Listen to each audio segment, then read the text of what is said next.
This Raw Vision video is brought to you by Metro Solar, proud partner of the Richmond Football Club.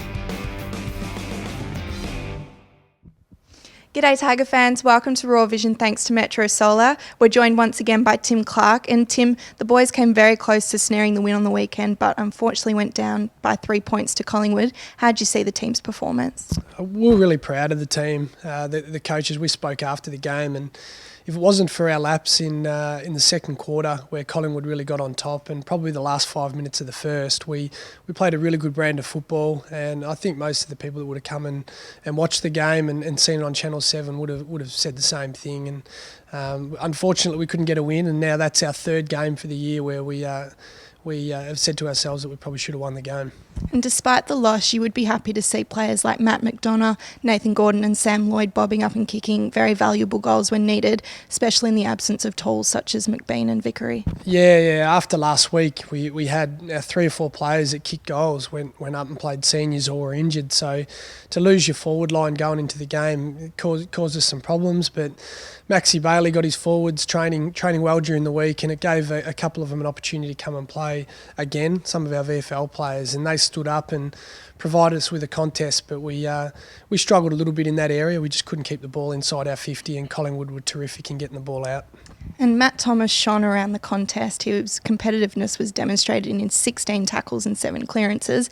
How do you rate his game and others like Matt Arnott and Reece Conker, who were strong in the midfield too? Yeah, Matty Thomas probably played his best game for the year. He showed that in and around the contest he's playing AFL standard footy, which is what we expect from all of our players when they play VFL, and he's really leading the way in that area. And to get 16 tackles like you mentioned, and I think it was 8 to 10 clearances, he really led the way in that area, as well as our captain Jared Keisha. He was outstanding in the contest as well. And you mentioned Reece Conker played a little bit of half back and mid, and he showed that he's got some of his movement back in his legs and his creative decisions with the ball. And we just need him to string games together, whether it's the seniors this week or whether it's with us for another week or two. The more footy he'll play, he'll get close to senior selection soon. And Sammy Lloyd was very, very damaging up forward. He probably could have kicked another 2 or 3 goals if he had made the most of opportunities, but his critical contest work was fantastic, and we're really pleased with Sam's performance. And who was your Caden player of the day this week? Oh, there's a few guys that we could pick from. Matty Thomas was fantastic with his intensity, the way he put pressure on. Jared Keisha was terrific all day. He really set the scene early with his aggression. But I have to give the Caden player of the day to Matty McDonough this week. I thought, going forward and kicking 3 goals, having 30 plus touches, and he was quite disappointed that he missed that shot on goal late to put us up. But his performances during the game was AFL standard, and it's something that he's been working on.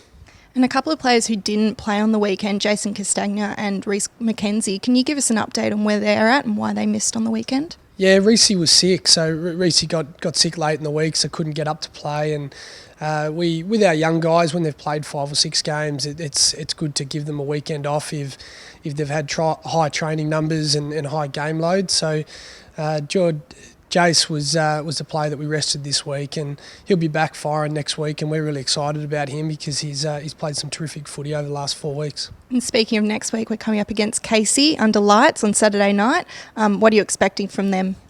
Expect a cold night. It's always cold at Casey, but we know it'll be a fierce contest. They've got some really good players that have played for them this year, and we won't know what their team is until it comes out Thursday night, but we expect a pretty fierce contest. They're going pretty well, and we really need to bounce back after the weekend's game. We played some really good footy, but we can't just keep playing games where we say we played well and we didn't get the win. We've got to learn as a group that we've got to win these close games, and that's our challenge going forward. Tim Clark, thanks for joining us. Thank you.